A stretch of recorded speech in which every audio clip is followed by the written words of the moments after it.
पैसा निकाल्छौँ। माफ गर्नु होला, माफ गर्नु होला। यो मिसिन हाल मर्मत भइरहेको छ, सञ्चालन आउन समय लाग्छ।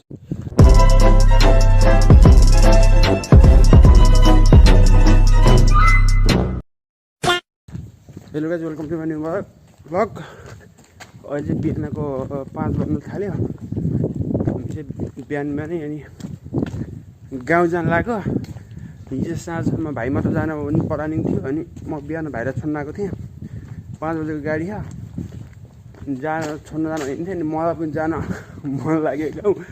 अनि घर मम्मी बाबा हजुरआमा कसैलाई पनि भनेको छैनौँ हामी आउँदैछौँ भने। दिदीलाई अरूलाई चाहिँ भाइ आज घर जाने भन्ने थाहा थियो, म जान्न भनिरहेको थिएँ। अनि मम्मीले आए हुन्छ माघीमा एक्लै बस्नु पर्यो भन्दा आए हुन्छ भन्नु थियो। म आउनु नआउने थिएँ, भाइ पनि जानु नभनिरहेको थियो। भाइ चाहिँ कलेजको 2-4 दिन छुट्टी भयो, जाम भने हिँडेको। म भाइ छोड्न आएको थिएँ, त्यत्तिकै हिँडेको। म 5 बजेको टिकट काटेको भाइकोलाई, एउटा मलाई टिकट काटेको, सिट पाइन्छ कि त्यो थाहा छैन। त्यत्तिकै हिँडेको म चाहिँ एटिएम जानु लाग्यो होइन। हिजो चाहिँ एउटा मात्र भाइ मात्र जाने भनेर अनि भाइकोलाई टिकट काटेको थियो नि त। अनि फेरि घर जाँदा भाडा त चाहियो, त्यही भएर हामी चाहिँ एटिएम जानु लाग्यो। युट्युब मनी भएर निकाल्ने कहिले जाने त थाहा भएन। पैसा निकाल्छौँ। माफ गर्नु होला, माफ गर्नु होला। यो मिसिन हाल मर्मत भइरहेको छ, सञ्चालन आउन समय लाग्छ। भइयो अब के गर्ने हो, के गर्ने केही थाहा छैन। पैसा छैन घर जानलाई, अब के गर्ने। यता एटिएमै छैन, हेरेर पनि के हुन्छ। हामी अहिले बल्ल टक्सर आयो। टक्सर आएर अनि गाडीबाट झरेर चिया खायो। अनि यति बसिरहेको, अर्को गाडीमा चेन्ज गर्नुपर्छ। यहाँदेखि चाहिँ अर्को गाडी उता बन्दै थियो अरे, बिग्रियो अरे।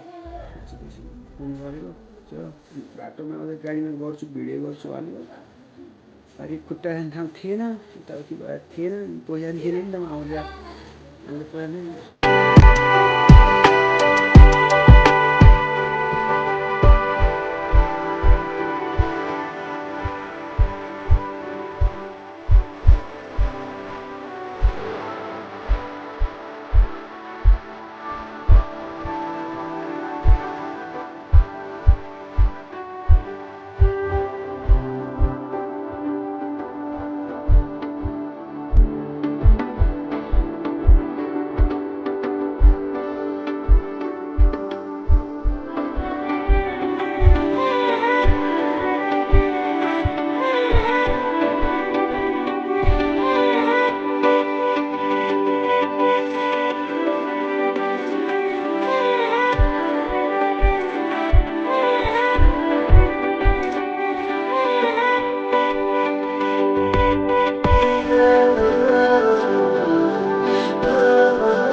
हामी चाहिँ गाउँ आइसक्यो। अनि गाडीबाट भर झरेर अनि घर जानु लाग्यो।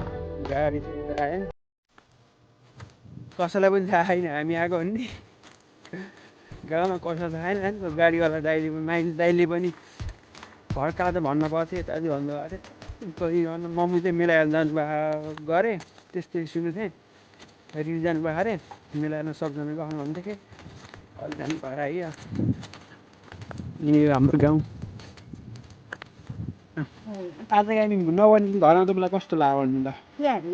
आज पहिला नबनिकन हामी घर आउँदा बेला कस्तो लाग्यो? राम्रो लाग्यो कि नराम्रो लाग्यो कि के हो?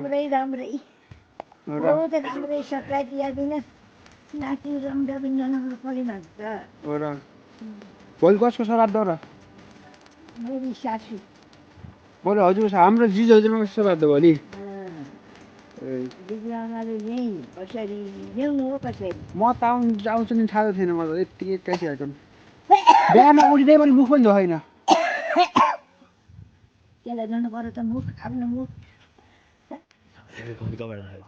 अझै चाहिँ बल्ल भात खाने बेला भयो अझै 2 बज्यो 2:30 बजी भइसक्यो अनि बल्ल भात खानु लाग्यो अहिले मैले टक्क अर्ग्यानिक दाल अर्ग्यानिक आलु अर्ग्यानिक चामलको भात अर्ग्यानिक मुही अनि भात खानु लाग्यो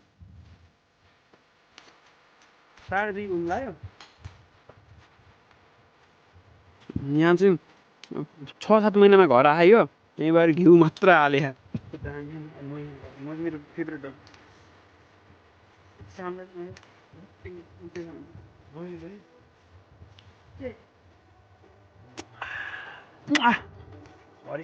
अब त मैले भात खान्छौँ अहिले एकछिनपछि भेटौँ है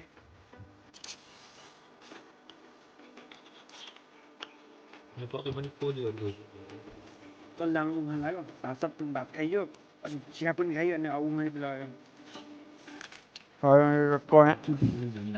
बाटोमा बसेर टक्क घर आएँ यताउति डुलेँ गाउँतिर पनि डुलेँ अनि सबजना भेटेँ मम्मी पनि मेला घर भएर आउनु भेट भयो अनि खानासाना खाइयो आजको दिन यस्तै बित्यो अनि अब चाहिँ सुत्नु पऱ्यो भनेर रुममा गएको थिएँ रुममा यो मरेको रहेछ होइन यो अर्ग्यानिक गाउँको मुसा मरेको रहेछ होइन बिरालो आएको यसको फाइट पर्दा नि यो घाम मरेछ अब यसलाई के गर्ने कहाँ व्यवस्था गर्ने भन्ने सोचिरहेको त्यही नै यो एकछिन हेरेमा त डराएको अनि मुसा र यो बिरालो र यो लडेको लास्टमा यहीँ मरेछ बिरालो भागेछ अनि यो लडिन्छ त्यही नै भयो आजको भ्लग यति नै अरू भ्लगमा भेटौँ होइन के जस्तो भयो हेरिदिनु होला त्यही नै बाई